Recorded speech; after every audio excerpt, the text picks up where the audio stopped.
Hello and welcome to the show. I'm Martin Wilshire, host, and it's Halloween. It's not just Halloween; it's a blue moon Halloween.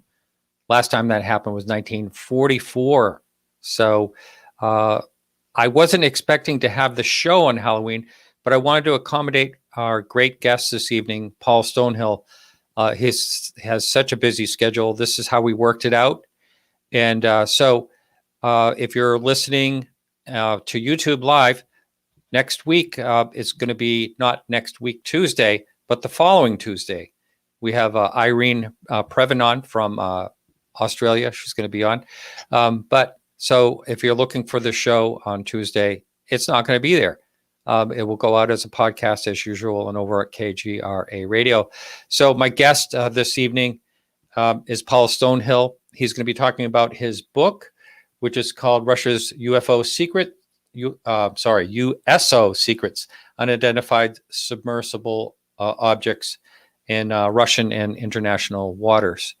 This is a topic that has fascinated me right from the beginning. So I'm really excited to have him on, and I'm going to bring him in right now. Welcome to the show, Paul.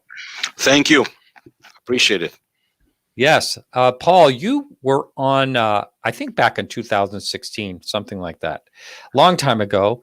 And I'd like for you, if you would, introduce yourself, tell the people your background. I know you're on Ancient Aliens quite often, but I want to know what got you interested in the topic and basically your overall background. I was a typical Soviet teenager, but what was atypical, I was interested in ancient alien theories, let's say, we call it paleocontact in Russian. And I was looking for ways to get into it.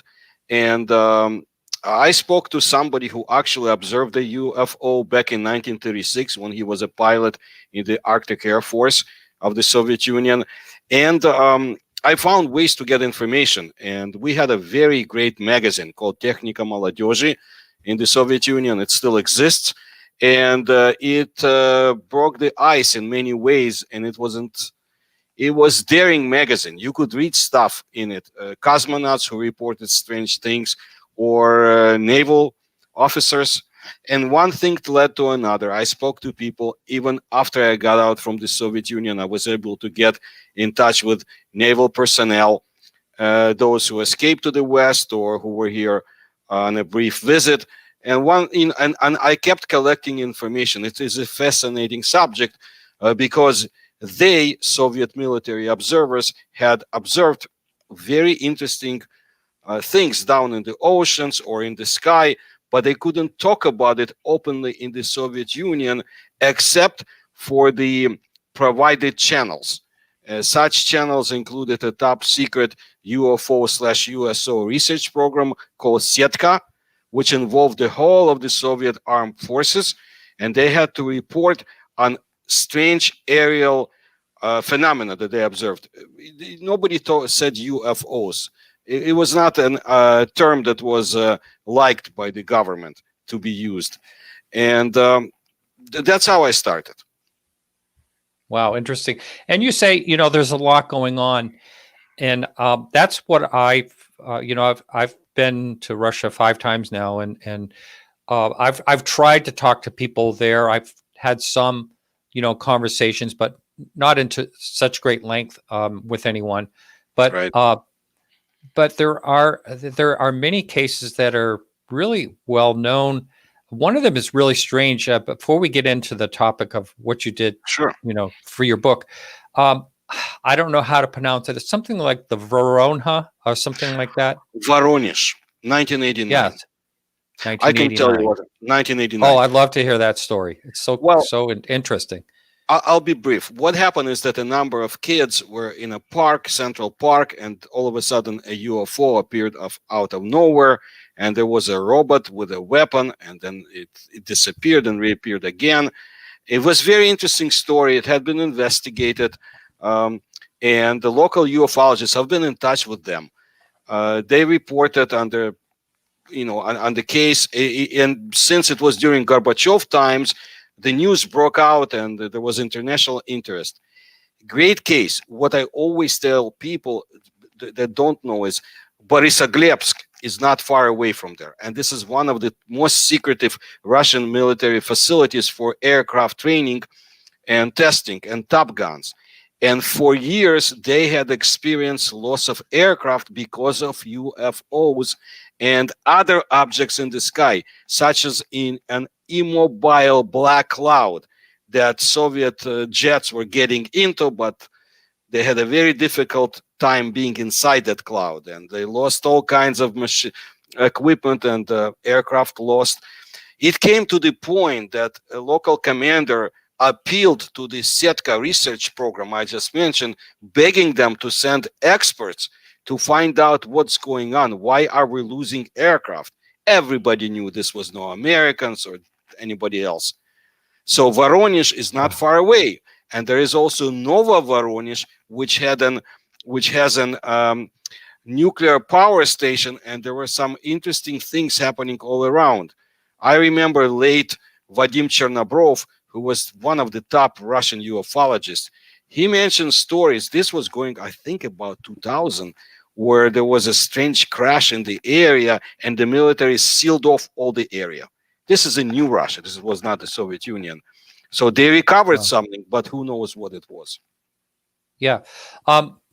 The times that I've spent in Russia, I've been on the Black Sea in the city of Novorossiysk, and I'm probably saying that wrong, but you know it.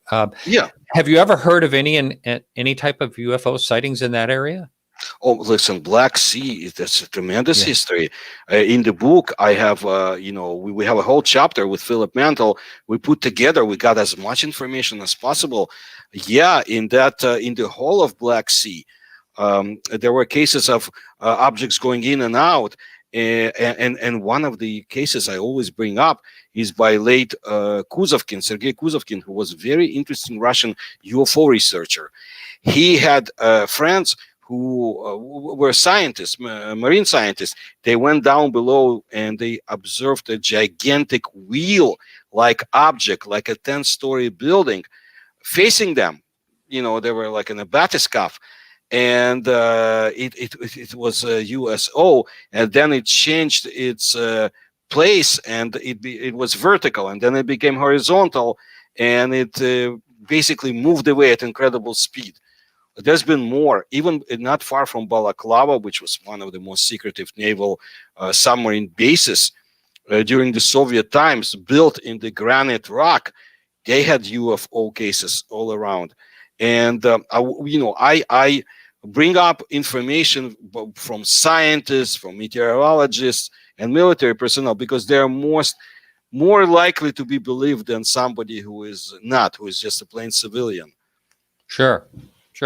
Now, I saw you mentioned in your book about, and I've heard it many times, that we know more about what's on the moon than we do in the depths of our oceans. We have so much unexplored territory. And I've heard other people say that if we are being visited, if that's what these things are, what a great place to hide is in the ocean. The thing that I do want to discuss at some point today is what I've heard of. I think Lou Elizondo says between mediums, they can travel between mediums, between the air and then right into the water, just like it's like it's not even there, which is really, really another thing that's really strange. High speeds and things like that. Yeah. Yes. So let's talk. What made you decide to do your book? It's just one like me. It's very interesting. Is it just one of the things that fascinated you about Russian Navy? Is some my family has been involved. We had people who served in the Russian Navy and in the Soviet Navy, and then I collected all the information, and most of it came like in late 1980s. When the Soviet Union was disintegrating and Gorbachev policies came forth. I remember I saw this magazine, for example. It was called AYA, Anomalные явления, Anomalous Phenomena. It was published, I think, somewhere in the Baltics in 1989, 1990. And here I see statement by still a captain of the Soviet Navy, Dyomin. and he had a diagram, and he presented information about objects going in and out of the sea, and what the military observed and how they wanted to bring forth this information. And one thing led to another. I've got other information, other documents. I've been working with the Soviet UFO groups at the time. And many people have passed away now, and the groups do not exist, but they did at that time. And the information came out, and they sent it to me in the United States. And we called each other, and we helped. Dr. Haynes, I remember, was with the Soviet American Federation for UFO Research, and I helped him any way possible. And it was a great time. I remember getting information about Phobos incident and others, but I specifically was interested in the USO research, simply because in my youth, I traveled to different parts of the Soviet Union. My father served in Siberia and the Far East, and he told me stories too. Wow. Oh, he did? Your father did? He told me stories about the taiga and the concentration camps and a few others. He wasn't into my research, but because of him, I loved it. Territory, and I still do, and I want to explore more if I still have time or abilities, like the Ural Mountains. The Urals have incredible UFO paranormal phenomena, or the Far East of Russia, especially the Kuril Islands and the territory, even not far away from the so-called Dragon Triangle or Devil's Triangle. Things are happening there. It's in my book too, but outside of that, things keep getting. And I think the Chinese know that too, and are very much interested in that territory as well. And the Kuril Islands, Martin, I brought up a case not long ago. It's my YouTube channel. This was one of the first cases that I brought up, and it's going on, but nobody talks about it here. The island of Matua, one of the Kuril Islands, the Russian army is now in full control of the island, meaning there is no access for those who have no business to be there, only government scientists and the army. There's something strange is going on there. And the Japanese, they didn't want, of course, to give up this island, but they had to. However, they had a chance to hide a few things there. This was one of the places where Nazi submarines kept coming after Nazi Germany was crushed. Very interesting. Now, in the new research that the Russians are doing, they also discovered a few of the American submarines that went down that nobody knew about. Stalin, I know that Stalin, of course, was very much interested in it, as were the Americans who wanted to get the islands. And Stalin said, no, you give me Aleutian Islands, I'll give you this, maybe. But the point is that there is something that of more paranormal aspect that's going on that island. And we heard stories about structures that go down 50 floors or so down below, and very unusual findings. Now, I also do as much research as I can of the area, and there is an island not far away from there in the Kuril called Rashua, and I have recollections of a former Soviet officer who observed strange structures down below, very clear, like an ancient city. And they came back sometime later, and it wasn't there anymore. That's the Kuril Islands. So bizarre. Yeah, that sounds really fascinating. Now, you talked about the Ural Mountains, and it makes me think of the Dyatlov Pass incident, which was another really strange thing that is still unanswered to this day. A lot of people have an interest in that one. Yeah. If people are interested, I want to underline that I do at least once every few months, I bring up more information, because what happened is the Russian police, let's say, or more investigative investigative agency, they have a new one, opened up this case, and they came with the same conclusions. It was due to natural causes, but it's not so. We know that, and I keep bringing up more information, including photographs that mostly nobody in the West has seen, because there is a source in Russia who provides us information, and through open sources. And I want people to know that, yes, the investigation can come up with any conclusions, but there are others in Russia who are trying to find more. It's a very complicated case. Even It those is. who perished have a very interesting background. And we're just finding out that 2 and 2 do not add up to 4 in this case. Yeah. I'm wondering, since it was, of course, my fault for bringing that up, but I'm wondering if we could just give an overview of the Dyatlov Pass incident, just from, as I mentioned early on, I have a lot of new listeners. Wondered if you wouldn't mind just kind of giving a nutshell of the story. 1959, a group of young mountain explorers or skiers, tourists, like we say in Russia, go to a very secluded mountain where the local people live, Mansi people who don't want others to come because they have sacred areas there. And these young people stay the night in the they stay inside the tent, and then something scares them to the point that they're naked or semi-naked, undressed, run out from this tent, disperse in the area, and then slowly perish one by one. And finally, some of the last ones to be alive, they crawl back to the tent and they die. Some of them were killed by, because we found radiation, by something like a directed ray of energy. After a while, when their bodies were discovered, they were missing body parts. And what's interesting, that the investigation was complicated from the very beginning. Local Communist Party officials did not want things to come out. There were USO sighted in the area. Some people mention something like Yeti or abominable snowmen seen in the area. Now there are rumors that the KGB was involved and maybe intercepting an American spy expedition. There is so much complication about, including possible, not very likable, but possible missile tests that shouldn't be.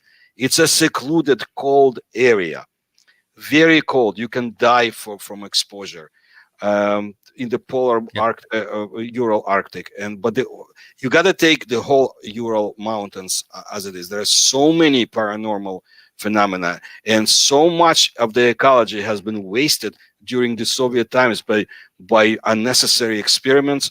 And there were cases of nuclear accidents and bacteriological weapons. So one thing leads to another, and we still don't know what happened. Wow. Yeah. And just also some of the details on that is they cut, instead of going out through their tent, they cut through it, and they left without shoes on.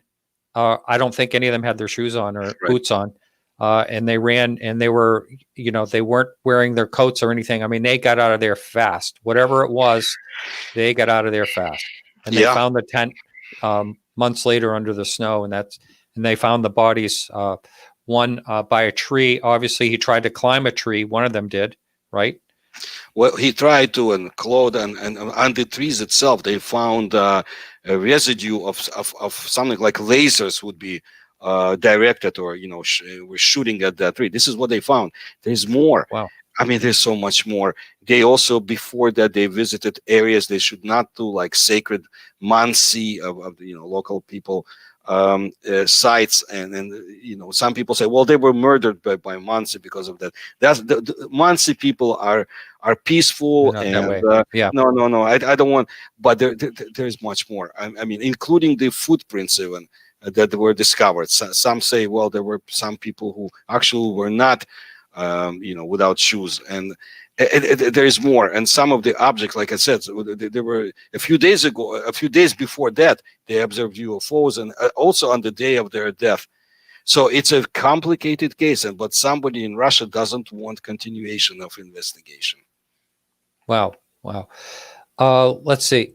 There's a lot of questions pop in, and occasionally I think I should put one up. And I apologize if I don't get to your questions today. But this one here, your book, Russia's USO Secrets, can you elaborate on documents on Russia's subs in the battle with aliens? Are you familiar with what I'm talking about? Okay, first of all, Soviet submarines had encountered unusual objects down below. They were chased by very gigantic objects sometimes. Usually they could just observe what was going on. There wasn't battle with aliens. There were skirmishes throughout the history of Soviet UFO research, and I mentioned it throughout. And aliens is not, we can say, advanced extraterrestrial intelligent civilization or something else that lives down below. We will discuss it. But Soviet submarines would be annihilated, yes, by an unknown force. And sometimes we have records of such cases. But as you can imagine, there is only so much we can do. So what you had is us terrestrial people observing unusual gigantic beings or objects moving through the water, shooting through the ice, coming back into the water, or observing gigantic motherships, which would separate into smaller pieces. And there are cases that definitely I want to bring up. The 1953 case over Siberia, when Stalin died, and the UFO was hovering over a very, let's say, classified area of the taiga, because they had special institutions doing their own military research. Well, that object, gigantic object, was in the area separating into smaller objects. And why I bring it up, because in 1979, in the book, we have statement of Damyslovsky, who was with the counterintelligence, naval counterintelligence of the Pacific Fleet, and they mention in the area, secluded area of the Pacific Ocean, exactly the same UFO, 800 to 900 meters in size, splitting into smaller objects, which were going down, descending into the water, and later coming up. And they observed it. Very interesting stuff. So I hope I answered your question. If you're looking for something that we had hand-to-hand fight with aliens, no, that did not happen. Our torpedoes would not be able to even to gain on them. Yeah. Before we move on, and this is all fascinating to me, but I wanted to ask you, what is the attitude of, or what was it of the Soviet Union and now the Federation? What is their attitude toward UFOs? I know George Knapp went over and was able to get some documents, but what is their attitude as far as it being a fringe topic, or do they take it serious? And is there access to documents? Well, it was a complicated. Under the Soviet Union, you had ideology, which we don't have today. Russia is a different country. I know it's not being brought up in our newspapers. It's a different country. Soviet Union was our ideological enemy, so to say, and the United States was perceived by enemy. But this was basic primitive propaganda. Now, the Soviet Union, it was a complicated attitude by the government to UFOs. They did not, they called them bourgeois inventions or fakes, enemy, enemy creations to fool Soviet people, but it wasn't like that. They were confused and they wanted to find out the answers. That's why they created this special program, Setka, and other ones that existed. Of course, in my personal opinion, based on my information, I have no doubts that the United States and Russia worked hand in hand on the most interesting cases, which we don't even maybe know about. But the Soviet Union wanted to find out, and at the end, because of Gorbachev, when everything was changing, they changed their attitude too. And in 1991, they released file of documents from the KGB to Soviet UFO researchers with the help of Pavel Popovich, Ukrainian Soviet cosmonaut, which we will talk about because he knew a few things about what's going on down below. We need to talk about it later. Anyway, documents were released, but of course not all the documents. We still don't know what the Setka documents, most of them are. This was Soviet attitude. It continued until about 1994. Yeah, you could get very interesting documents. That's why George Knapp could come to Russia, get part of the Setka documents, and leave without being arrested. This cannot happen anymore. it's a different reality. And in today's Russia, they continue research. It's much more complicated, less information comes out, but I have an idea who is doing it, where the bright young people come from, who do the government research, and it's very much connected to the Russian space forces, which have existed since 1970s. Wow. Now, when you're doing your research, how available is information for you? Do you just have connections that you can speak to and get somewhere? First of all, I want to tell you that there's this book that we're talking about today about Russia's USO secrets. It was published in Russian, and I got so much.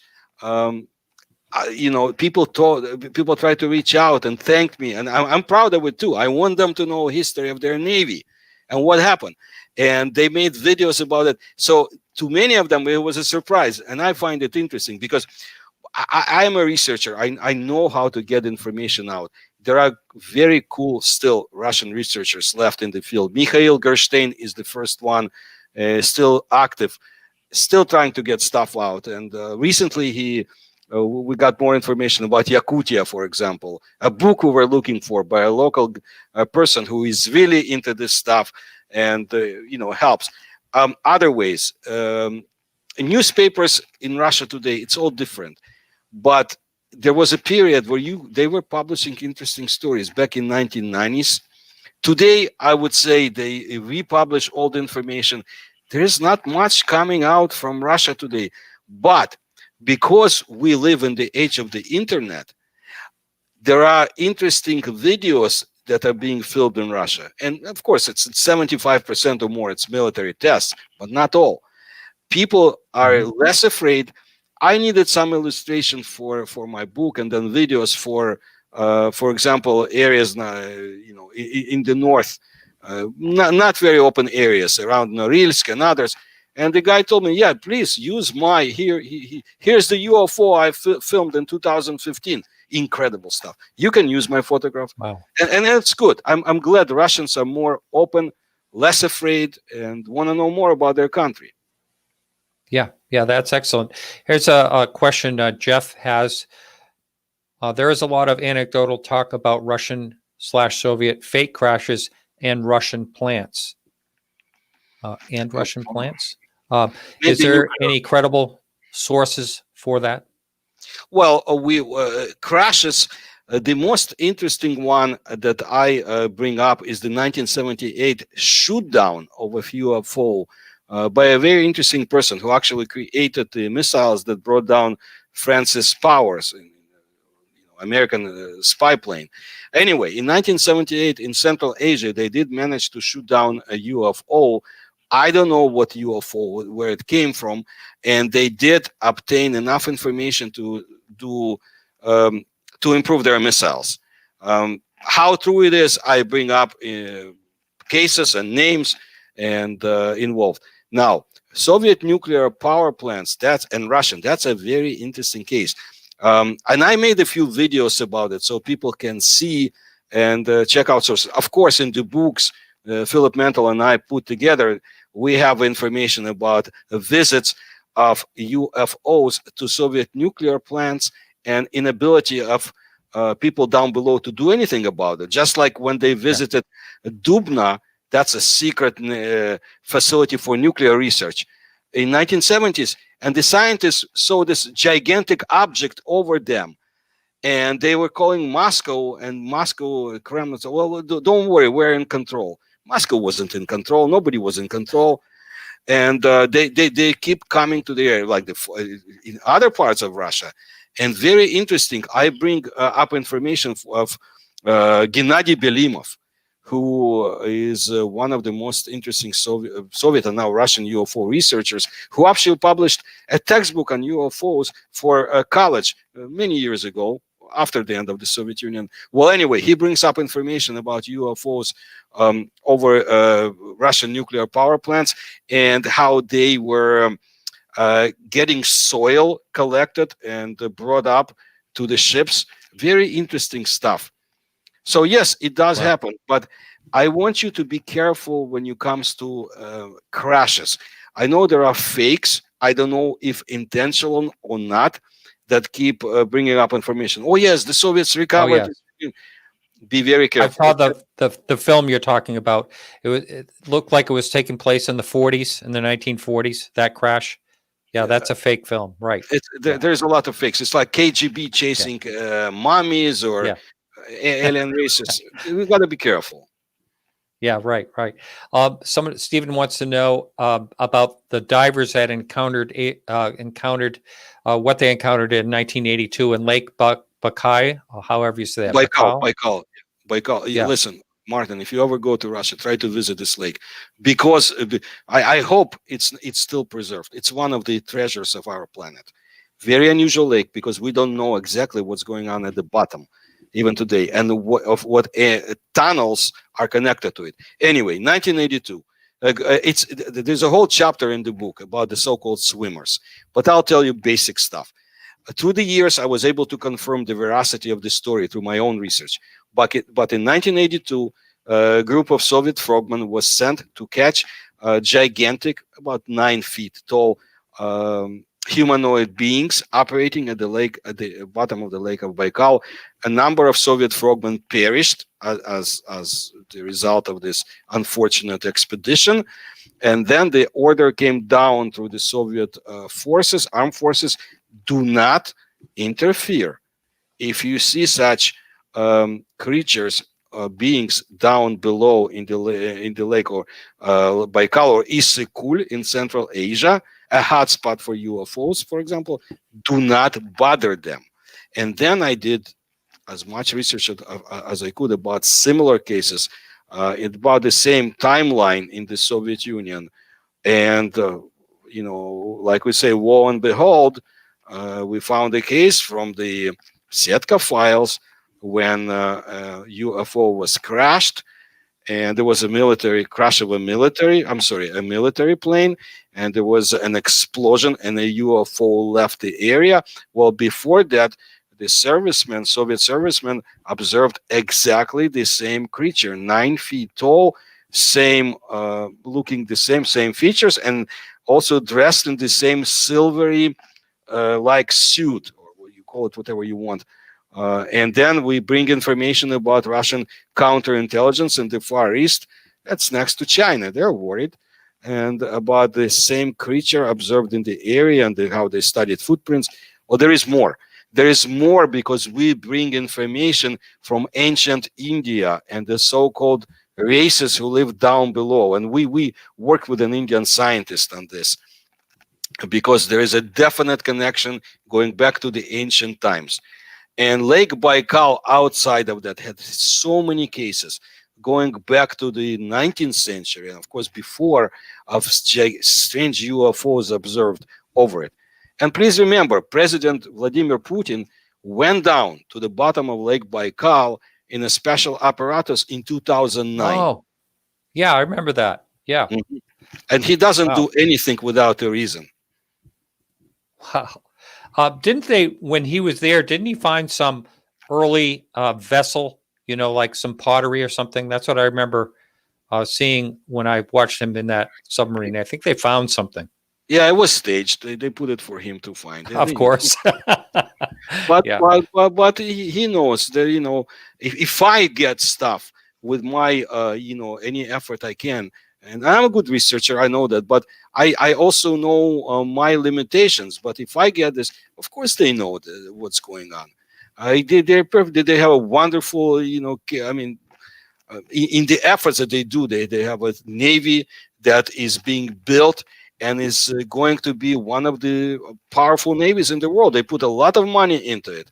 And look, they're building up the Arctic areas now. And Yeah. of course, the Far East. And now the Russian Navy is going to be present more and more in the Atlantic. And it brings you back to the days of 1970s or 1960s, when exactly the time when the Soviets started encountering strange objects during their expeditions to the NATO waters and the shores of the United States.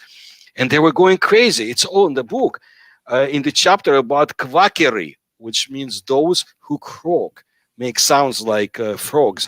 That's some of the sounds that they observed or heard from these gigantic objects that appeared out of nowhere and tried to kind of reach out to Soviet submarines, and you are in a NATO waters.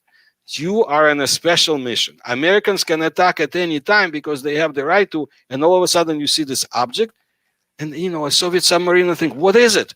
So what are we dealing with? Is this a new American observation system to find out about Soviet submarines? Could be, but it was not, because years later they found out during the perestroika, Gorbachev times, they spoke to their NATO colleagues and they found out that that NATO did not send such objects, and vice versa, that the Soviets did not send such objects to chase NATO submarines. So we know now that the Americans and NATO had similar experiences, but it's all hashed up, but not the Soviet information, because it came out because of some very persistent former Soviet Navy officers and others. And I bring them up in the book, such as Yevgeny Litvinov, who is a very aged person now, but nevertheless, as a former Soviet submarine officer, a Navy officer,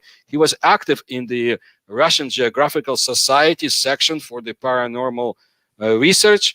Yeah, I can just imagine, you know, National Geographic in the United States having a section for the paranormal research. Well, in Russia, it exists. Not many people still alive, but those who were did a lot of good research, like this Litvinov, and I cherish his books. He's a very limited edition of his research books on USO cases throughout the world. And he mentioned, and I am proud that he mentions my research, because I published articles in Russian many years ago, and they were smuggled into the Soviet Union, and finally they were published years later, and we could compare information. Listen, something is going on down below, something incredible. The Chinese know about it, I have no doubts. Americans and the Soviets worked hand in hand. Forget, I mean, Cold War existed for people like you and me, people who wanted to change things, like I wanted freedom to come to the Soviet Union, this and that. Way at the top, there was no Cold War. Information, I believe with 100%, information was exchanged. Programs were being worked out, and we know for sure. Look at the Phobos mission to Mars in 1989. It was a joint Western Soviet program. Look at the research of the Mariana Trench, and you know, I bring up as much as I can about Mariana Trench. I had a video done about 3 years ago. I had a lot of people reaching out to me because, yeah, things are going on in Mariana Trench, and the Soviets were very much interested, and they had Americans aboard Soviet ships and vice versa, scientists who wanted to know, why is it that we're losing our equipment and what's going on down below. I want to remind your listeners that it was the Americans, an American and a Swiss in 1963 aboard a Swiss submarine, bathyscaphe, that went down below, and for many years nobody else could get in. But it's changing. Russia is building, and China, ever more powerful submersible apparatuses, and they're eager to get in, especially China. Keep an eye on it. They created recently a special institute for deep underwater research, and they had a few missions down there. The Japanese are ever present in that area. They know what's going on. And you have the island of Guam, not far away. I was in touch with a journalist who published information about UFOs over Guam Island. Bright young men.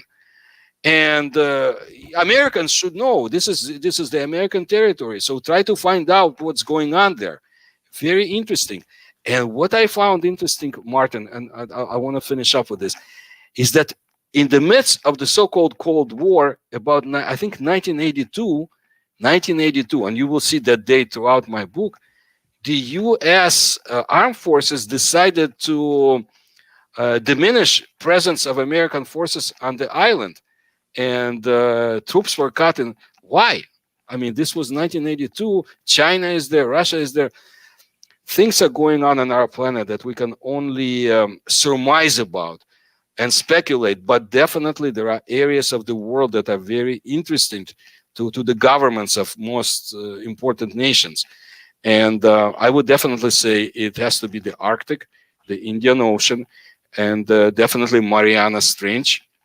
And also, because we live in the United States, we should pay more attention to the Bahamas, to the Bermuda Islands, Caribbean Sea, because the Soviets, when they did, for other reasons, and captains of Soviet submarines presented information about strange, also gigantic and other objects they had seen moving at incredible speed.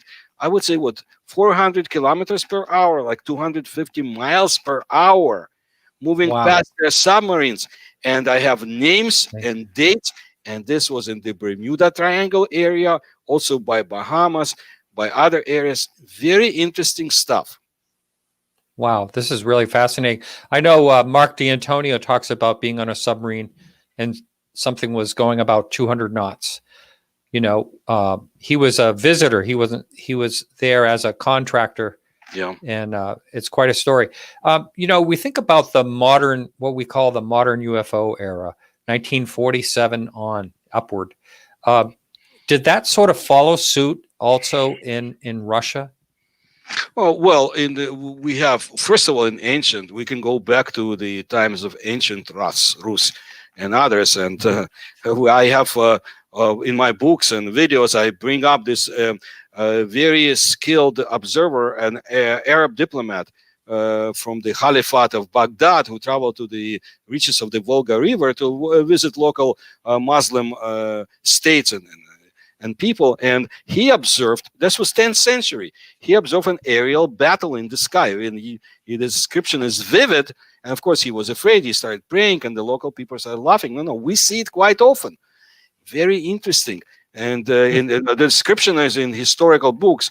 And that's one. But of course, there were other cases in the Russian history in the early medieval times and on, and also Georgia, Armenia, a few other states, and Central Asia. This is, I love Central Asia and the cases there, and Issyk-Kul Lake that I mentioned. So we have this. But in modern times, the biggest case was the 1908 Tunguska phenomenon, when something exploded or was taken out, was destroyed or imploded in the sky over the taiga in Siberia. And the effects down below were incredible. In this case, still nobody knows exactly what happened. And then we had a few cases in 1920s, 1940s during the war, some before the war, but 1940s, there were very interesting cases of UFOs over the battlefields and occupied territories of the Soviet Union, Nazi-occupied territories. And I have videos about it, and it's outside of that, it's in our books. But also, in this book, we have a case of 1951 when a gigantic object was going towards the Soviet borders, and the Soviets could not stop it. And the source is most trustful, Petukhov, Alexander Petukhov, one of the best UFO researchers in the Soviet Union and a scientist. And they were previous to some of the cases. Maybe regular Soviet citizens would not be.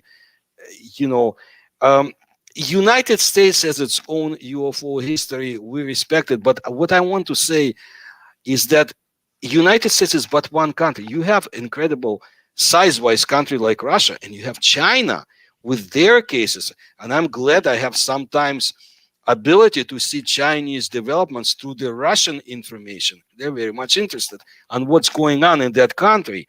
So they had cases that go back to the millennia ago, to the Yellow Emperor of China. I love that period, and I did my own research. And most people don't know about him, but he brought civilization to China. He gave from acupuncture to sciences to rice production and so forth. It was him who brought it to China, but he was the person who ruled for a long time and finally departed on a fiery dragon spaceship back to the Regulus constellation. I mean, this is China for you. I'm not even speaking about some other countries. Yeah, but in 1940s, you had another, you asked me, well, you have to understand that, first of all, United States was a territory for a Soviet espionage. They had many agents here. very capable people, and those who wanted to help Soviet Union voluntarily, and they provided information to the USSR, and Stalin collected all of it. He had piles of information from the United States based on Roswell incident and probably something else we don't even know about. And he collected top Soviet academicians and people like Sergei Korolev, father of the Soviet space science, former prisoner of Soviet concentration camps too. And Stalin asked him to give his opinion, his assessment, after he spends a few days secluded with translators in the Kremlin. He wasn't allowed to go back home, looking to the pile of documents they brought from the United States. And this was being translated live to Korolev. And this was a very interesting person. We'll speak about him more. Anyway, his assessment was, yes, UFOs exist, based on what you told me, on what it's in this file, and no, they're not a danger to our armed forces. This is what Stalin wanted to know. That's really something, because that's always the bottom line. Yeah. Wherever you talked about, are they a danger? No, they don't appear to be a danger, which is really fascinating. Just observers, I think. What about Sometimes the first more? Sometimes more. Yeah, that's true. A matter of fact, I believe on your YouTube channel, you talk about people being hurt by UFOs. We can mention that, something along that line, right? Well, yeah, people have been injured. Detrimental effects and so forth. Yeah. Yes, that happened too. And also, we have to bring it up, because to me it seems like there are two different forces out here. One is benign and one is not so benign. Maybe if we're lucky, it's indifferent, but if you start interfering, they will destroy those who try to interfere, which happened a few times in the history of the Soviet armed forces. Okay. And when they were losing aircraft, when they tried to approach gigantic discs in the sky or other objects, but benign forces, my native Kiev in Ukraine, and for example, and not too far away from it, Chernobyl.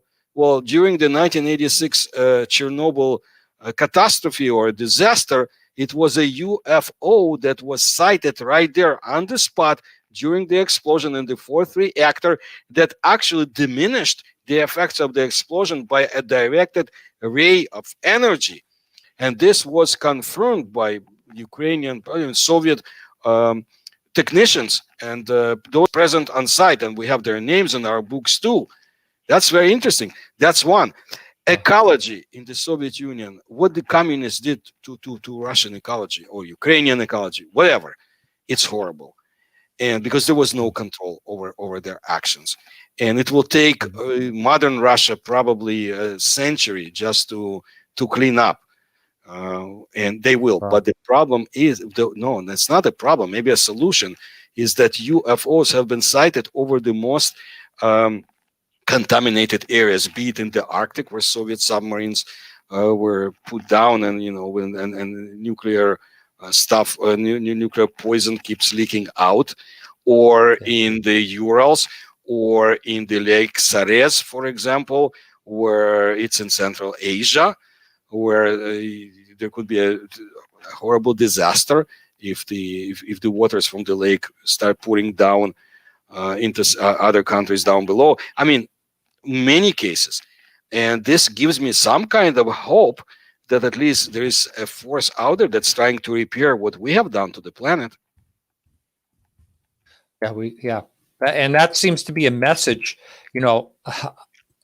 a supposed message. A lot of people that claim they're getting telepathy is about how we're taking care of our planet. Seems to be a common theme, a common thread. What was the first known USO in Russia? Well, there were in Russia, one of the most interesting cases that we present is the 1663 case. It was, you can say it was combined USO, UFO, which is always the case, when an object was sighted over the lake Robozero. There was a church service on the shore of the lake, and this object kept coming in and out and changing its what should I say, radiance. It's like the thrusters, working up. And it was observed by a very capable person down below who wrote everything down, and it scared people, and they had biophysical effects. This was one of the first cases. But if we're speaking about Russia, Yakutia is part of Russia. And I've studied Yakut legends and epos for years, and they know me in Yakutia too, because I brought up information about their cases and what's going on in their land. Well, Yakutian tribes mentioned iron fish. This was probably 1,000 years ago. Iron fish in the waters, cold waters of the Arctic Ocean. They called it something else, of course, not the Arctic Ocean, but that's one. Plus, we have interesting information from the Siberian waters, Siberian rivers, and the god that was worshipped by some people. A very interesting god, because if you look at the description of this deity, you can see that it looks like an ancient astronaut sometimes. Of course, you start getting into local legends, you find out quite a lot. In Karelia, it's one thing. Or if we speak about the Baltic Sea, in the book, we present a case. It's an incredible case. I hope somebody studies it more in the Baltics.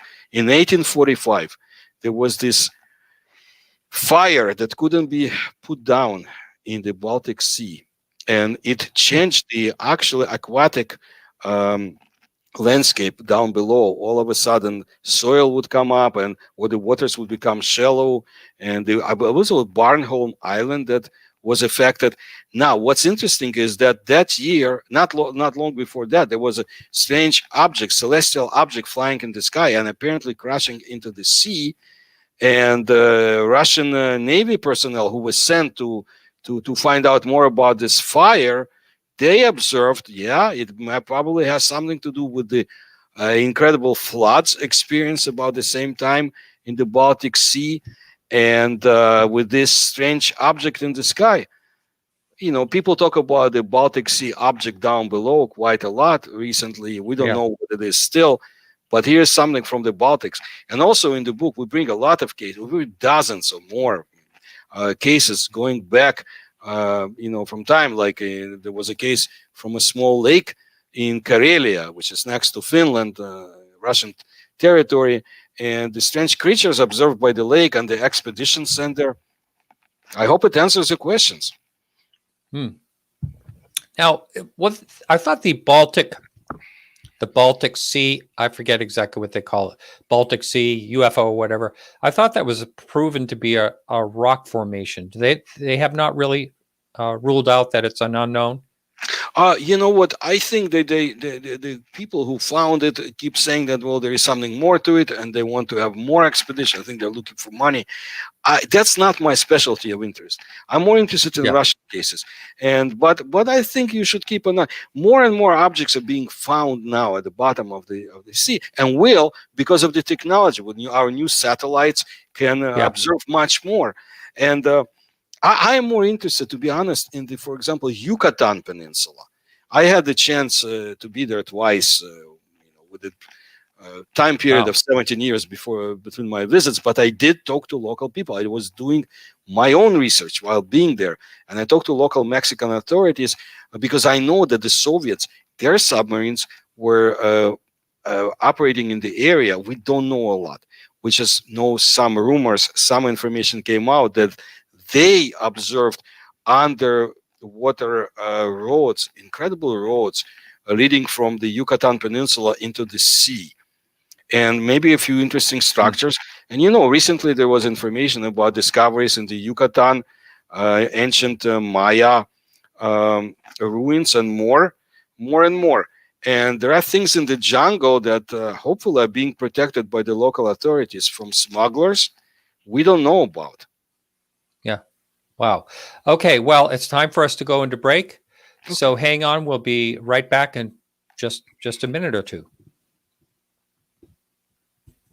So I put this story together through research that I did on the newfork.org website. As I was going down 75, I noticed what I thought was a big shooting star. All the reports lead from California all the way to Signet. So I stopped and I said, "Did you see what I saw?" And he said, "Yes, and it is still here." Initially, you would think from the description that they're reporting a fireball or a meteor until the thing stops. Then you get into head-scratching territory. I don't remember being apprehensive. I think I was stunned. Just stunned. So, I mean, here you had a fairly lengthy sighting again with multiple witnesses on it. Look, I'm telling you, ET is above my house.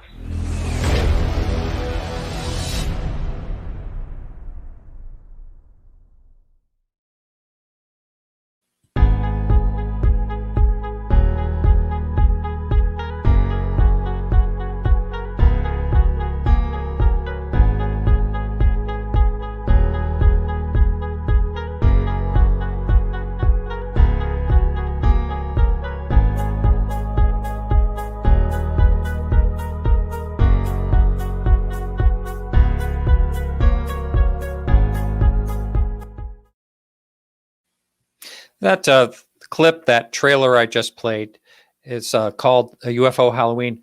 And I thought it was just fitting because it's Halloween today. But that's a free short film, about 16 minutes long on YouTube. So you should check it out. But anyway, bringing my guest right back in. Okay. So, yes, welcome back.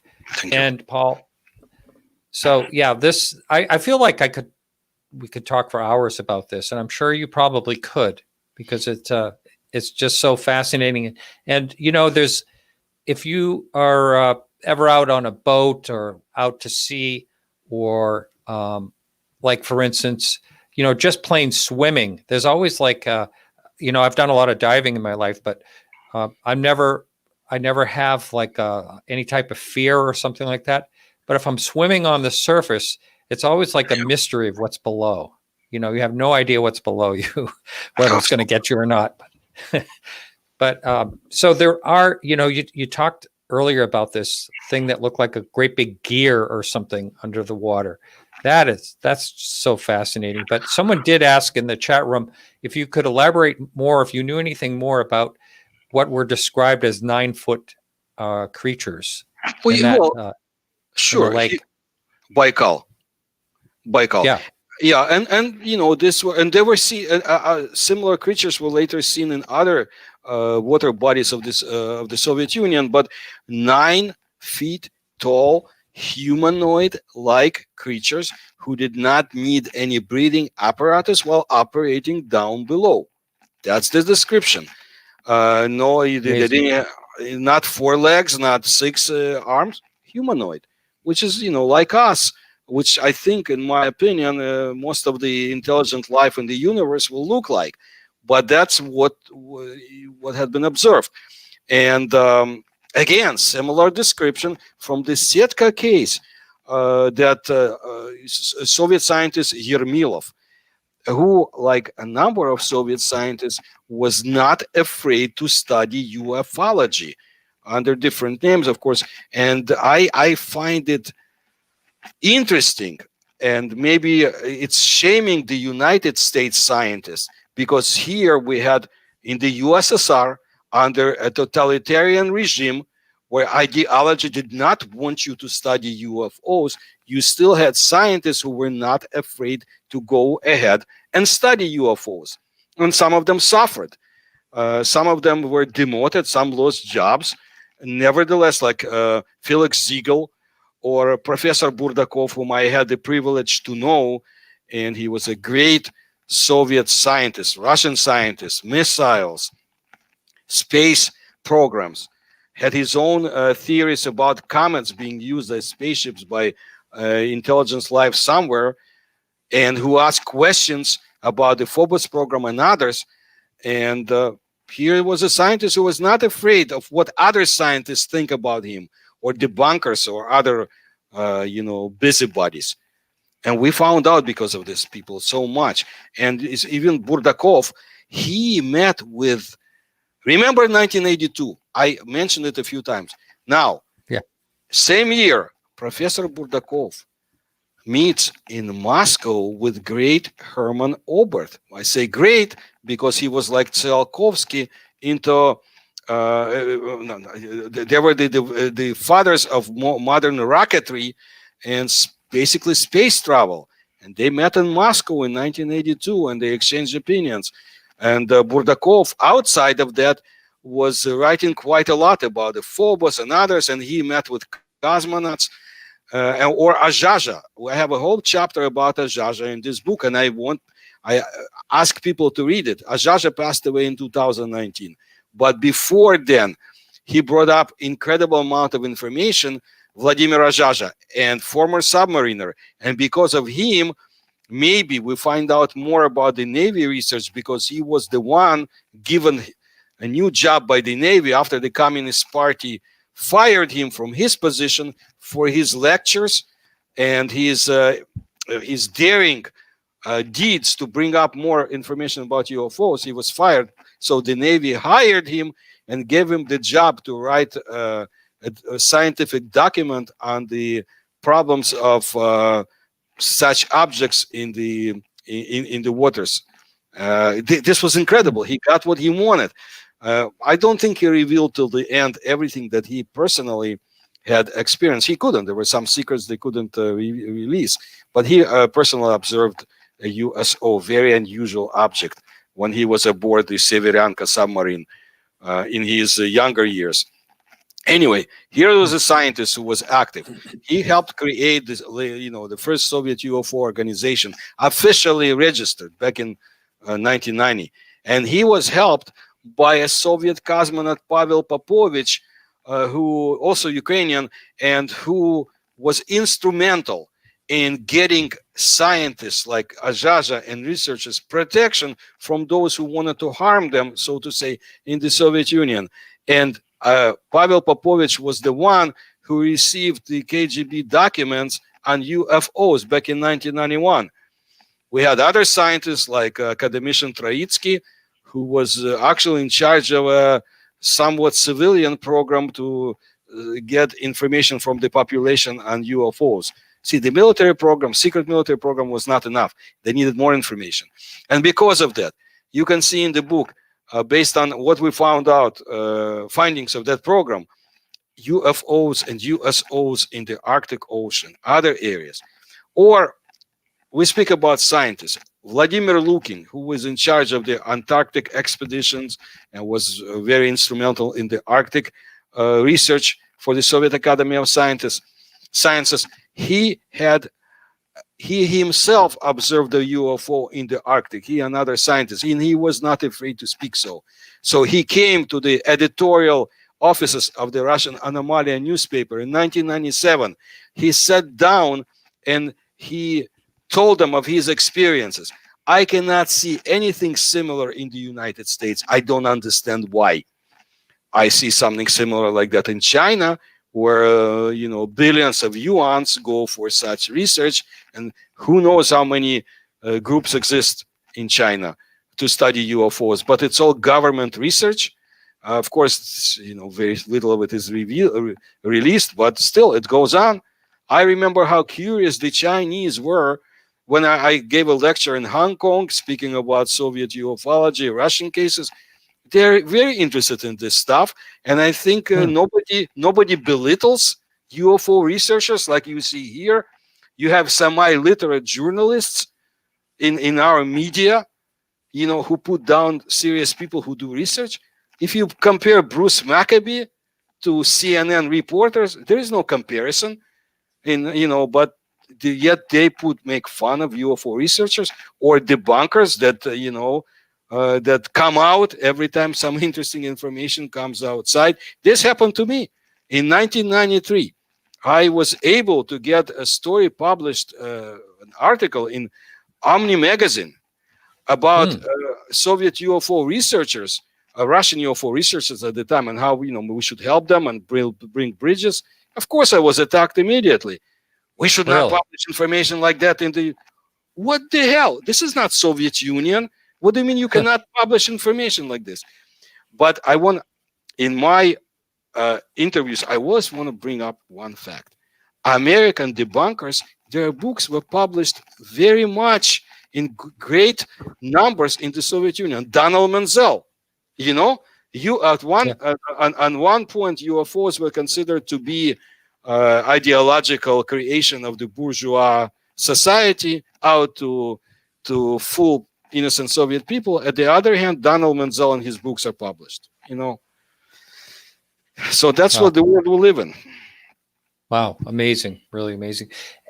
As far as when someone has actually witnessed a USO under the water, do they see any type of propulsion, anything that makes them move? I mean, do they see, like, for instance, if there's a submarine underwater and the propeller moves, you'll see like a swirl behind it. There's you can tell what's propelling it forward.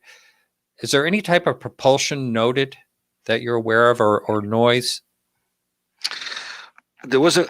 No.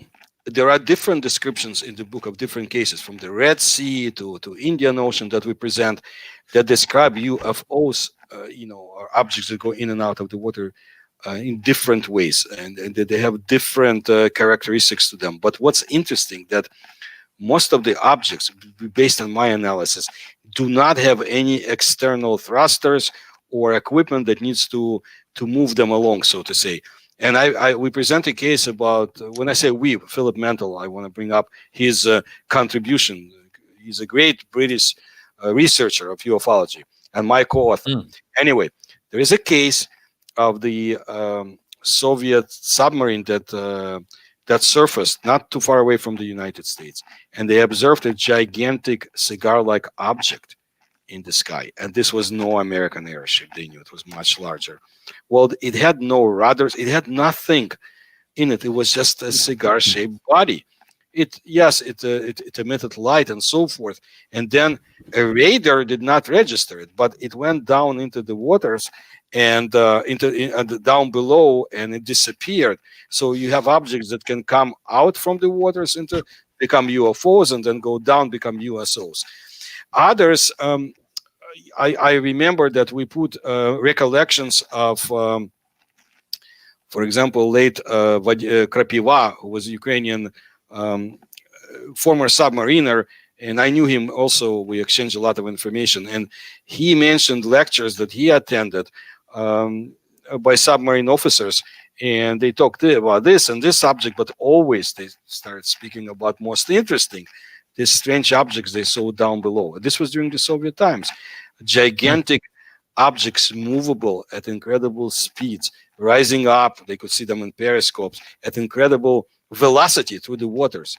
And no, there was nothing that you could really make out on such. You could, I translated with minute detail, objects that had strange shapes on them, or protruding parts, and I try to give as much information as possible, and you will see a great variety. We're not dealing just with one type of UFOs, USOs, or one type of beings on this planet. This is based on my research, and I want to bring to your attention ancient legends of the tunnels that go around the world and connect different parts of the world, because I think we're getting more and more into that situation, finding out more. Like Lake Baikal, the legends have it that it's connected with other parts of the planet with tunnels that and it has life that other lakes do not have. Or we should speak about the Indian Ocean, because this may be one of the most interesting areas for USO research. There's not a lot of stories, but there are some about the Indian Ocean. What's interesting, should be interesting to your listeners, and we bring it up in the book, is that audience, is that Pavel Popovich, the cosmonaut I mentioned before, he and other cosmonauts had some kind of source of information that they could use as reference, speaking about ancient visitations of our planet by sentient beings from elsewhere. It's like ancient aliens, okay? And he even goes into more deeper into cases, and he mentions that there are 3 bases on our planet of such beings. And he mentioned 2 other locations, but one of them is the bottom of the Indian Ocean. And you will see from the cases we presented that most of the cases do not take place in the Indian Oceans, but those they do are very interesting. I will never forget this. In 1976, there is a case in the book how the Soviet crew of a Soviet ship, they were scared to death by these gigantic wheels under the water, or a light that was circulating around them for a long time. And this was actually published, I believe, in 2 Soviet publications, including 1970s newspaper. Do you understand how serious the case was that the Soviets published about it? Too. They didn't say it was aliens or something else, but that's the Indian Ocean for you. And that's one of the least explored territories. But the more we find out, the more we have capabilities. Like in India, not long ago, they found an ancient seaport, sea harbor, I think about 5 or 6 years ago, and strange ruins connected to it. Well, I'm sure we'll find out more about, by the Arabian Peninsula and so forth. That's very interesting. And it brings me back again to ancient India, to Mahabharata, and the confirmation we had of those beings, that the races that were fighting one each other in their mythology, but the description of weapons and their presence down below under the waters, and where else they were present in where else on our planet they're present, like Himalayas territories and so forth. And you will see the connections I made with Russian research. Amazing. Now, you think of water as, I mentioned it earlier that these things are seen to travel between 2 mediums like it's no problem at all.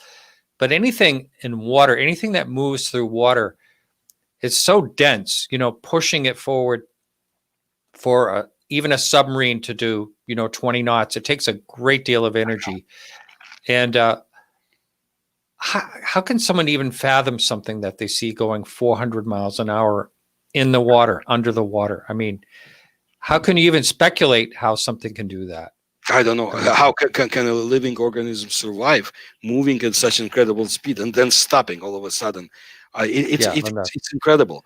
But again, you see recollections of submariners, and I went to forums where Russian submariners and former Soviets exchange information, and very bright people, very educated, and that's how I got a lot of supporting information about the Kvakery case that I mentioned, those strange objects that Soviet submarines encountered.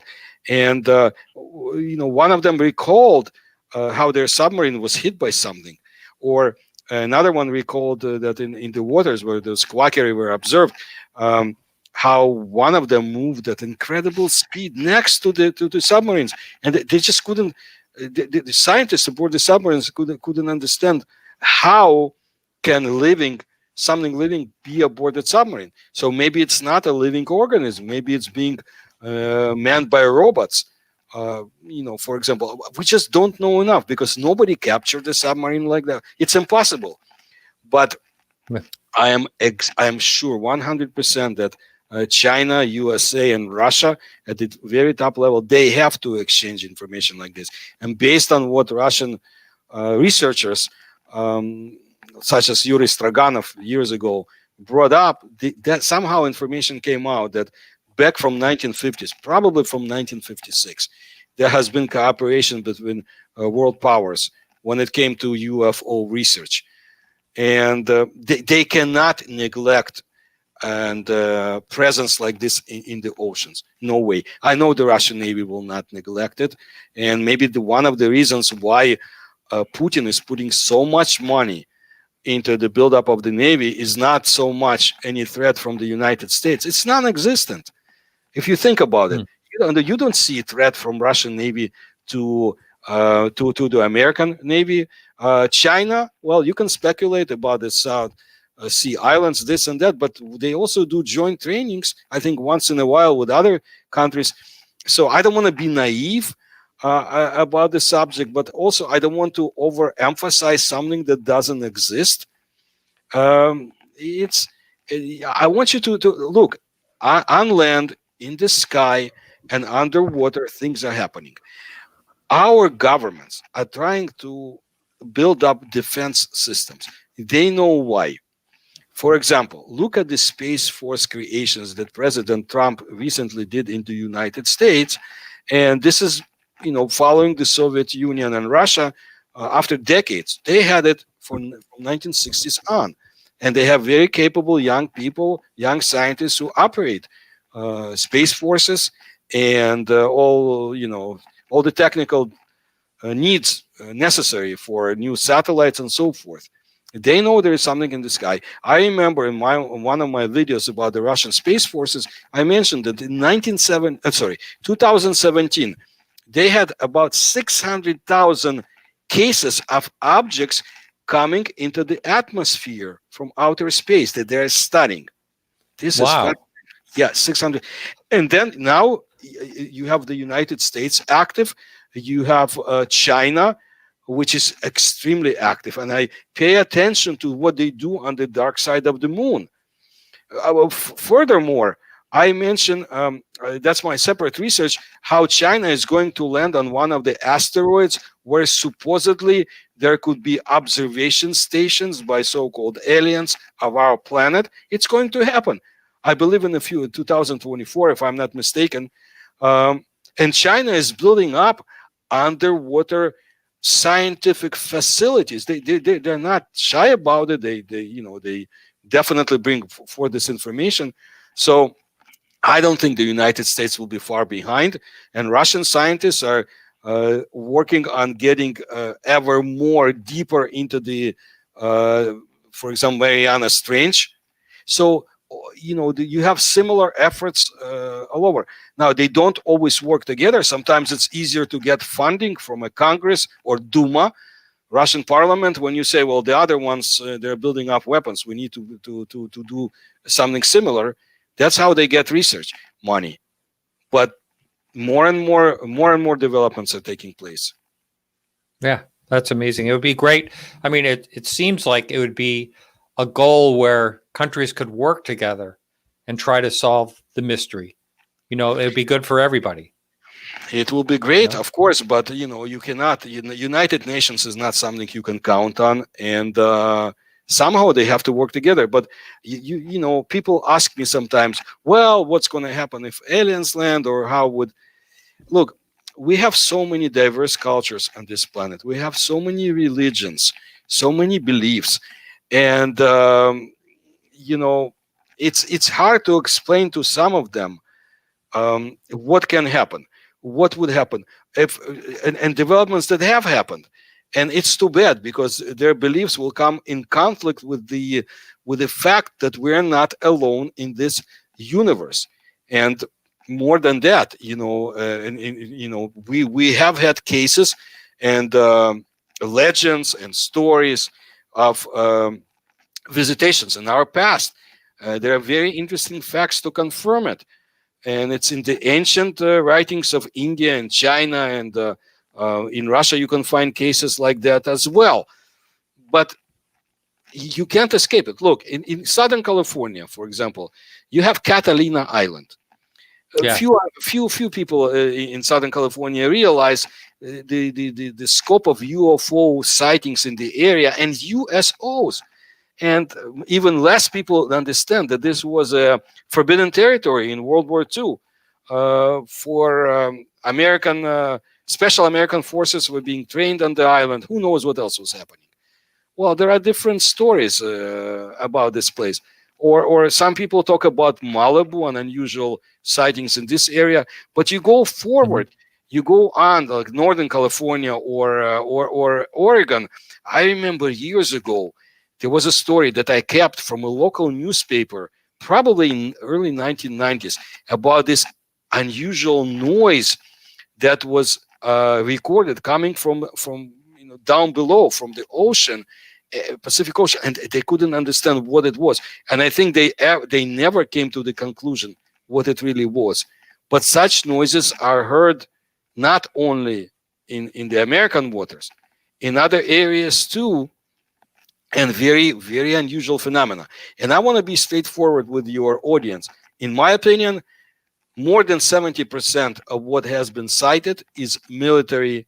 What you see is what military maybe don't want you to see, but it's military tests in the atmosphere. That's what UFOs are. Another, let's say, let's give it 10% or more, that's probably inexplicable natural phenomena. We just don't know how to explain it. 5 to 10% are real UFO cases that we may be dealing with, most likely are, with advanced extraterrestrial civilization or manifestation of an ancient civilization that is active on our planet that just we don't know too much about, but obviously an advanced presence. It can be found in legends. It can be found most likely in the underwater territories or in the tunnels under Asia, for example. I've heard rumors about South America. I don't know enough, but I do know about Tibet, about Mongolia, an area I very much like to research. And we have cases from Mongolia in the book. Mongolia also has lakes and very interesting cases.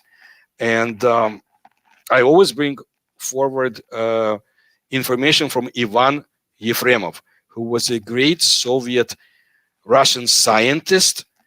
He was a genius in many ways, and he was described as a person out of bounds of space and time by his American friend in UCLA, a professor. Ivan Yefremov brought forth incredible amount of information about ancient past and modern history, and he was also the one who knew where to look for diamond mines in Siberia, to the effect that the KGB started following him, and very much interested in his persona. Ivan Yefremov was the one that influenced many cosmonauts and people like me with his beliefs in outer space exploration and presence of advanced extraterrestrial civilizations throughout the universe, how they will work all together. His books are incredible. But more than that, he was in Mongolia in late 1940s in expeditions. They're very curious expeditions to find dinosaur bones, but they found a few other things, including a skeleton of a gigantic being. Remember, 9 feet beings? People ask me about the swimmers. Where? Well, in Mongolia, he knew where to take his expedition to exactly. And it took them a while to be able to get into the to get actually into the cave, into the grave of this strange being that was buried there for some reason. Nobody knows why. And it was a very unusual skeleton of a 9-foot-like being. And the skeleton was given to the Soviet archaeological expedition later because Yefremov still had to do things in Mongolia. But there were pictures that were forbidden in the Soviet Union. Well, I bring up as much as I can about him. And again, here is Mongolia. Here is strange things that are taking place there. And we had Nikolai Rerich, the great Russian painter and philosopher, who most likely was a KGB agent for some time during his expeditions in the area. And he talked about strange people that sometimes come out from nowhere in Mongolia, from under the ground, so to say. And they trade coins that nobody has ever seen before. So you start taking one part, to another. And I'll just finish up with Ivan Yefremov, because I want people to know more and more about him. He was considered to be an extraterrestrial by the KGB. And when he died, they raided his apartment. They took away all his things. And they also wanted to take away the urn where his ashes were kept. But his wife, Taisia Yefremova, put her foot down. She was a willful person and did not let the KGB take it out. His case is still classified. There are 40 volumes pertaining to the investigation. There is no more Soviet Union, but his case is you still cannot get to those files. And it's not safe to ask too many questions. This person was a scientist, a writer, magnificent book. More than that, he knew about Africa. He knew about others, and knowledge that nobody knows how he came about. Because of him, I made my own trip to Africa many years ago and did my own research in Southwest Africa. And I try to bring more about Namibia in my videos because they also have very interesting lakes and very interesting stories. Wow, that's totally fascinating. Going back to the USOs in general that you've researched, I was thinking, is there any convincing photographs ever taken, or film or sonar records that are available? I mean, has anyone ever captured anything that's actually like evidence? Look at the photographs in the book. We have several. The latest Really? one, I think, yes. Especially when it comes to the territory of the United Kingdom, South Georgia Island, and Soviet submarines and so-called fishing fleet, because they were doing other things there. They took photographs of the strange objects in the sky over that island. I'm sure the British are modest and don't want to talk about it, but Soviets had to describe the UFOs they observed during their, I'm sure, espionage missions in the waters of St. Georgia. There are some other ones. I think the latest one, we had a Ukrainian case from 2006, where Black Sea, you asked me about the Black Sea and how they sighted an object.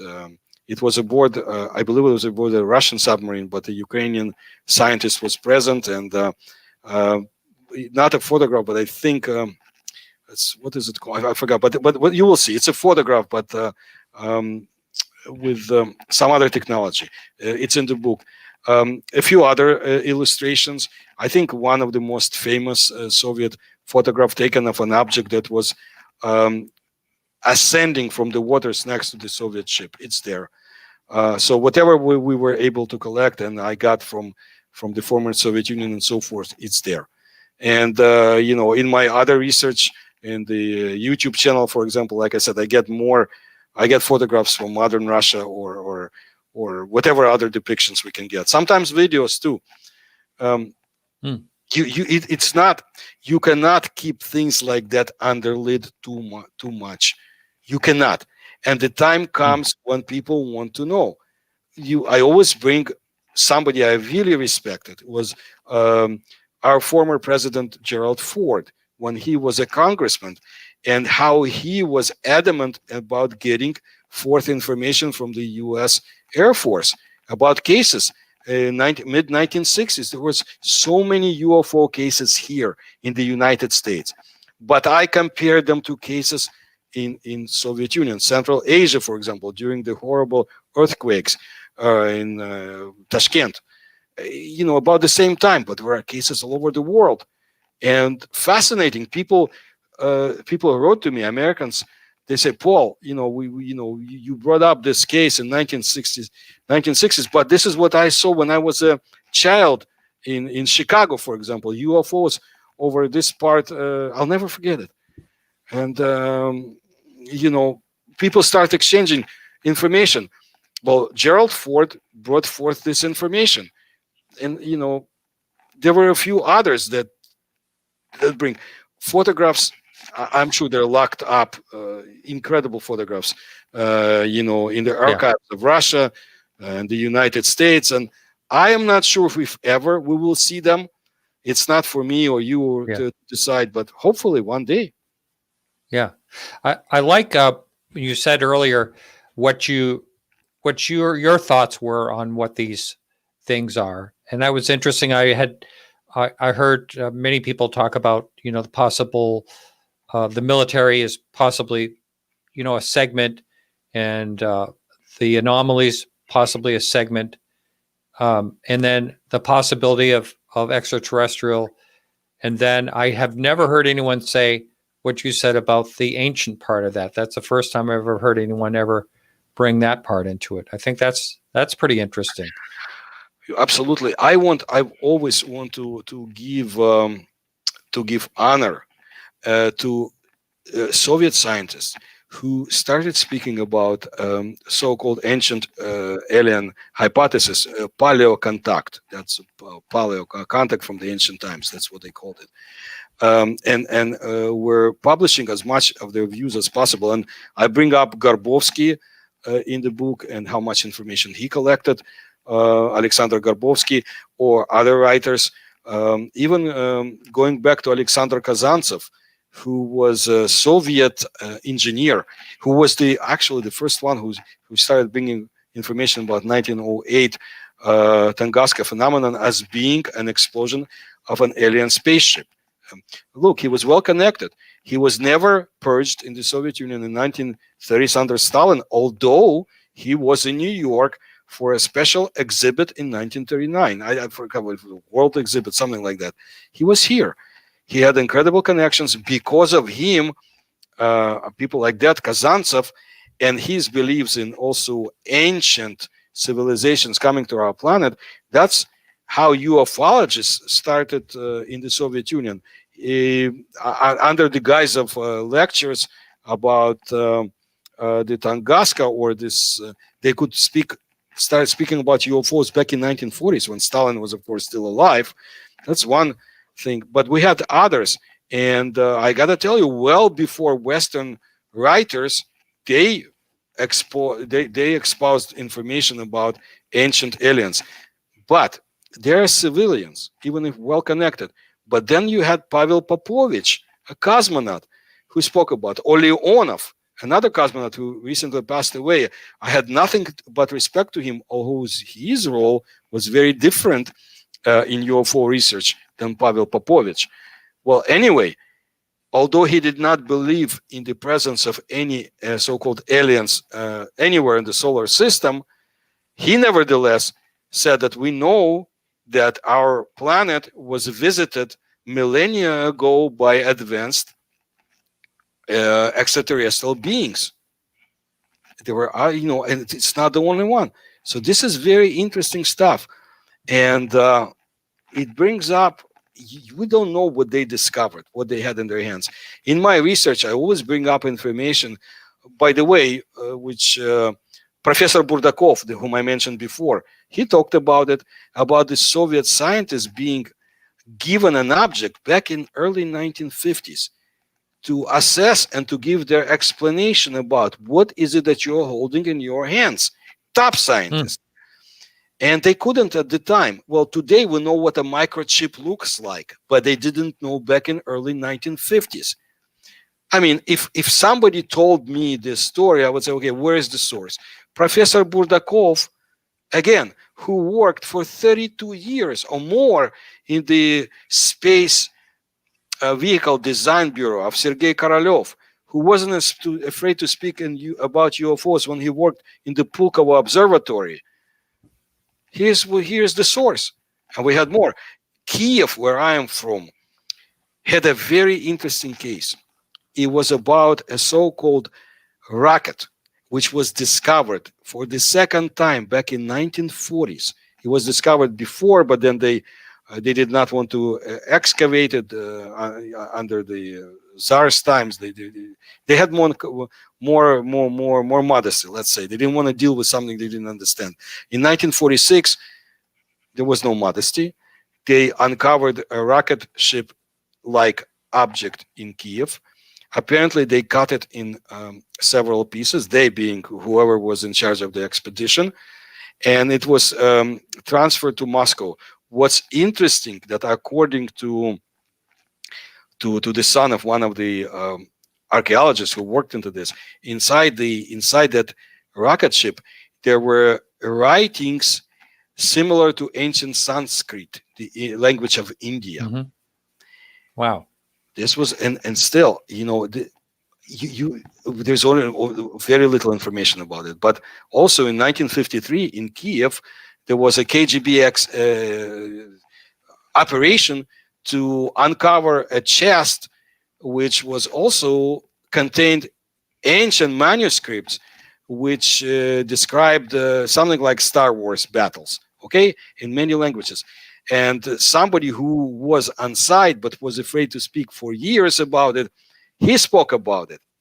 But I also had my own separate research, and this is in my videos about Armenia is involved.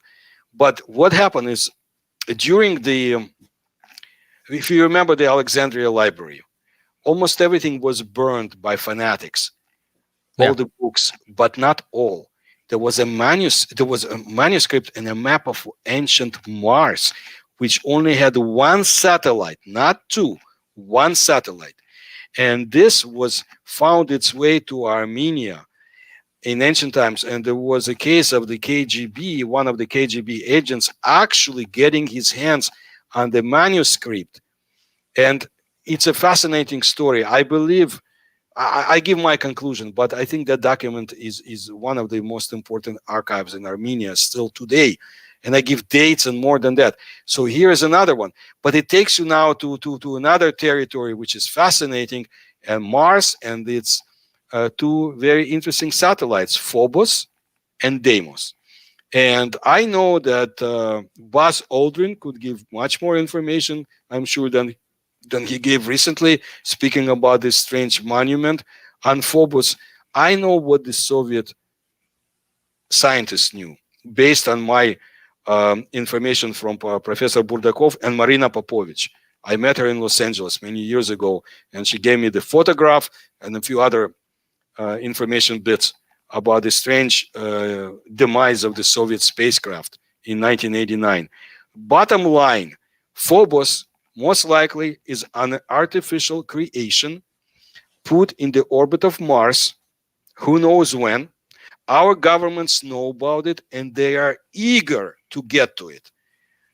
Some expeditions failed, like the joint Western Soviet expedition in 1989. Here's an example of joint efforts. Another one failed. It was this Russian-Chinese, but more, keep your eyes out on that part of our, of solar system, because Phobos is definitely something where we want to get to. And I think there are planned expeditions for in the next 5 years, because there is something on that moonlet that doesn't want us to do tests on its surface, or maybe just being present in that part. I remember there's something about that, that it's like, looks like a potato or something. I remember hearing about it. It's a strange looking moon. It's strange looking. It doesn't, how come it has so many, traces of volcanic activity, but it cannot have volcanoes? It's a small object. Listen to this. Many years ago, Professor Shklovsky, friend of Carl Sagan, back in 1963, in the Soviet Union, he came out with a hypothesis that Phobos and Deimos are artificial bodies and hollow inside. And he changed his opinion. I don't know under whose pressure later, but he was very adamant about it. And he spoke about hollow inside of that potato-like celestial body.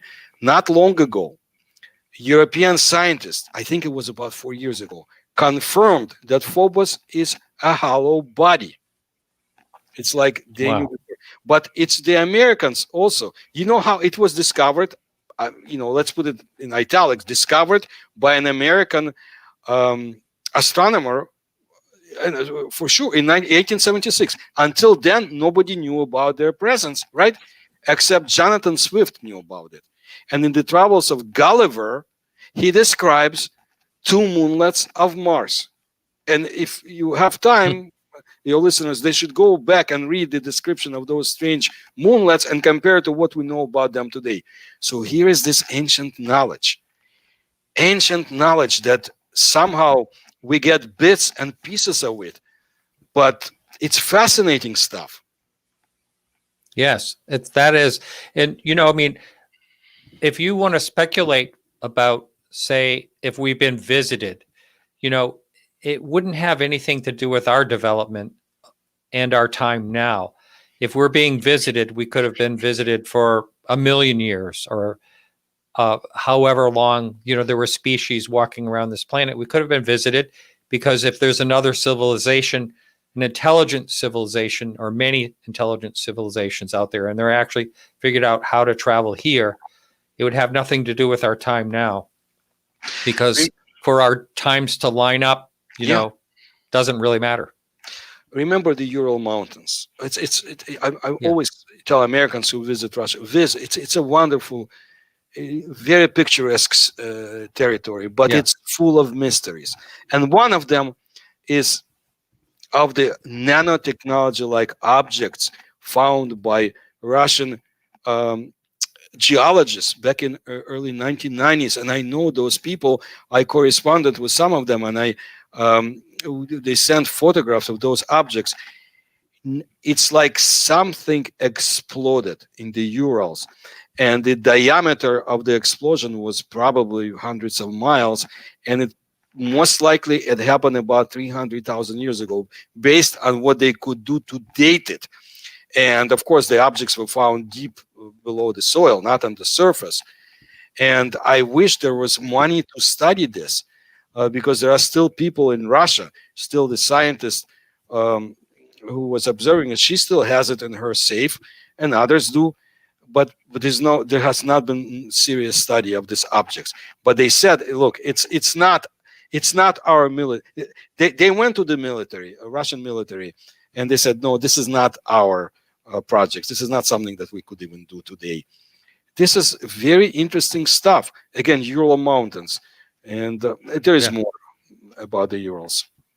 I wanted to show you this object, and of course, this is for people on YouTube. This is a place when I was hiking in Russia, that I came to, and I forget what they're called. I'm sure you may know what they're called. Dolmen. That's right. That's exactly right. Yes. And they're ancient. They have, because it's stone and cut stone, they have absolutely no idea how old these things are. But they speculate over 25, 30,000 years ago. But I don't know why I wanted to bring that up, but I just think that it's fascinating. Those things are fascinating. I think we also mentioned them in the book, but there is a legend in the Caucasus territories about dwarf-like or very small humanoid creatures. They came from the ocean and who built up those dolmens, and they had strange knowledge. And again, the size of the creatures takes me to the Ural Mountains and the huge people that were rumored to go and live in the bowels of the mountains. But let's go back to the Caucasus Mountains. They built up those dolmens, and they were not like religious. There were for some other purposes. You can find them in not far from Novorossiysk, I think, but also through the Caucasus Mountain territories. And not long ago, some idiots decided to see if they can take apart one of those structures and put it back together, and they could not. They could not put it back together. And nobody knows why. I mean, Caucasus Mountains, Caucasus in Russia, it's a fascinating territory as well. I brought up in articles and in my video information about the objects that were observed over Georgia, Kingdom of Georgia, back when the Mongol Empire attacked them, and in other from Armenia as well, of objects that had been sighted there. It's fascinating. But even before you start getting into more ancient times and seeing reports, and what's interesting, when we speak about those 9-foot creatures that I was asked about, swimmers, I found a fascinating story in a book that was published in the United States in 1925 by a Georgian emigre, and how he, when he was a boy and other boys, were able to get inside a cave in Georgia, submerged caves now, but at that time they could get into it, and they found skeletons of 9-foot humanoid beings inside that cave. Can you believe it? And it's not the only place, I'm sure, in the former Soviet Union where there are stories from Lake Issyk-Kul, but again, 9-foot, not gigantic beings, but taller than us. That's fascinating. Wow. Let's see. We have about about 6 or 7 minutes. But one thing I wanted to make sure, I also wanted to show you this. This was my favorite one that we found. I really like this one. And I walked all around that thing. I got a bunch of pictures of it.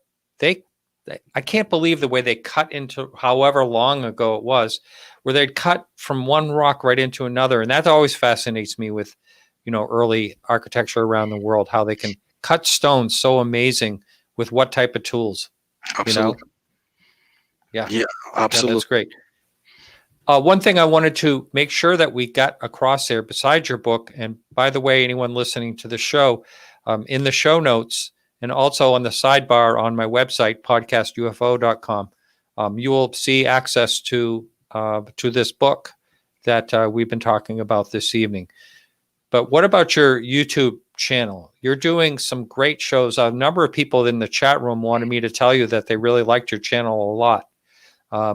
And I do have one question I promised I'd put up there in a second. But let's give information about how people can get to that YouTube channel. Very simple. Paranormal Research, Paul Stonehill. Just put it in the search in YouTube, and you will come into my channel. And every week I try to put up more videos on different subjects related to Eurasian and, of course, Russian paranormal and more.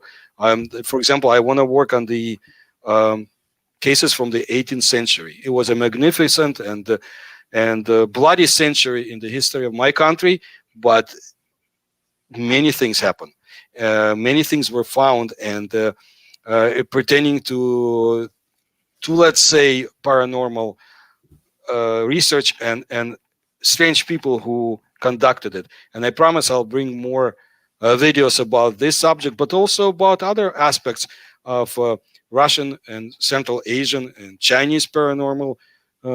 Just as long as I have the ability to do it, I'll continue. Yes. Oh, okay. Yeah, the question, let's see, the same person asked two different questions. So along the same line, this is from Stephen. How have the governments been able to maintain the UFO secrecy for so long? I'm sure that they have great capabilities in their hands to do so. They have agencies to help them protect this information. And it's a national security issue for such governments. So no efforts and no money will be spared to do so. Okay, very good. Here's another question I thought was kind of interesting. Has Putin ever commented on or touched upon the UFO or USO phenomenon in any degree? Absolutely. About a month ago, I put up a video of Vladimir Putin and UFOs. All the information is inside, including what he said in 2005 and what he is, at the time, President of Russia, Medvedev, said in later years. Conflicting information, but very interesting. And I want to assure you that Vladimir Putin is very serious about developments in the sky over Russia and in the waters around Russia as well. Wow. Wow. And someone asked earlier on, I can't find it right now, but what is your favorite USO case, if you have one? My favorite USO, I have a number of cases. To me, one of the most interesting cases was what happened to the Soviet ship Novorossiysk when it was completely disabled by a USO, but also cases in the Far East and around Kamchatka, especially Kamchatka Peninsula. It's a very interesting area to keep your eyes on. And probably yes. Yeah, go ahead. Probably cases around the Kuril Islands. A very interesting case. We have just a couple minutes, but can you, just for my own interest, because Novorossiysk is the place that I go there, and so what? This thing was disabled, you said? Well, yeah, but it was disabled. The ship, not Novorossiysk, it was the ship, but it was the name of the ship, but it was disabled by a UFO. I see. The name of the ship was No. Okay. And I hope I recall it correct, but no, it was disabled. It wasn't that long ago. It was back in late 1980s, but still under the Soviet regime. It was completely disabled. And but the most scary case goes back to 1977, when a Soviet floating submarine base was approached by 9 objects, and the strange dance they did in the sky over this submarine base in the secret waters of the Arctic Ocean, and what the captain did, how he forced the crew to write down what was happening, because he didn't want to be considered to be an insane person when they got to shore. Wow, that's pretty fascinating. Well, thank you so much. And the name of the book again is Russia's, let me get to it. I see it, Russia's USO Secrets, Unidentified Submersible Objects, and you can finish the rest because I can't see it. In international waters, is that? Yes, thank you. Yeah. So, All right. Don't make it too complicated. Russia's USO Secrets. You'll find it. Yes, and written by you and with Philip Mantle as well. He'll be on the show in a few weeks down the road. So thank you so much, Paul. It's been a real pleasure as always. Really, really nice to talk to you tonight. Thank you so much. All the best to you. Thank you. All right, sure. Bye. All right, everyone. So that's it for our show this evening. Thanks so much. And remember, it's not next Tuesday. I should bring up the date so I say it clearly. I think it's the, well, it's taken forever to get the calendar up. Here we go. It is the following Tuesday, and that date is the 10th of November. That's when I'll be back, and I'm going to be with Irene Previn from Australia. I want to thank everyone that listened to the show, and for the people that have helped out as well. I appreciate it all. Thanks for your good questions in chat. And I think that's going to do it for today.